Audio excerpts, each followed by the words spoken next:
तो पिलामाने आज आम भिडियो क्यारियर इन केमिस्ट्री संबंध में आलोचना करवा। जदि तुम्हें +2 साइंस पढ़ी सारा पर केमिस्ट्री ऑनर्स नहीं बीएससी करुच तापर कौन कौन सब क्यारियर अपॉर्चुनिटी तुम मान अच्छी से संबंध में विस्तृत भाव में यही भिडियो आलोचना करवा। जदि तुम्हें बीएससी केमिस्ट्री ऑनर्स नहीं पढ़ुच परवर्ती समय तुम्हें एमएससी कर MSc in chemistry, MSc in analytical chemistry, MSc in drug chemistry, MSc in physical and material chemistry, MSc in organic pharmaceutical chemistry एवं पीजीडीएससी कर नेट एग्जाम दे लेक्चरशिप योग्य विवेचित हो पार, पीएचडी कर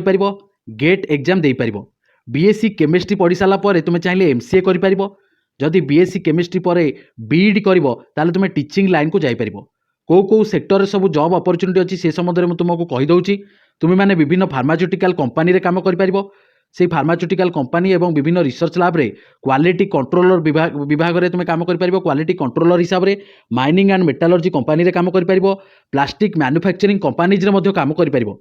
विभिन्न fragrance pulp and paper firm रे काम कर hospital and medical organization काम कर fine and heavy chemical manufacturing company काम कर फूड बिवरेजेस कंपनी काम कर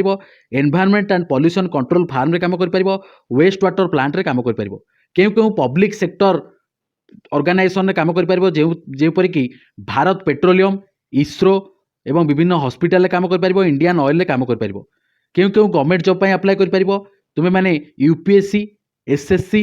एवं स्टेट पीएससी द्वारा बाहर विभिन्न पोस्ट पर अप्लाई कर पब्लिक सेक्टर बैंक रे काम कर इंडियन डिफेन्स सर्विस दे पारिबो एवं इंडियन फॉरेस्ट सर्विस दे पारिबो। बीएससी केमिस्ट्री पर चाहिए तुम्हें एमबीए कर पारिबो बा पीजीडीएम कर पारिबो। सेतिपई आईआईएम एफएमएस होची सबटु भलो संस्था।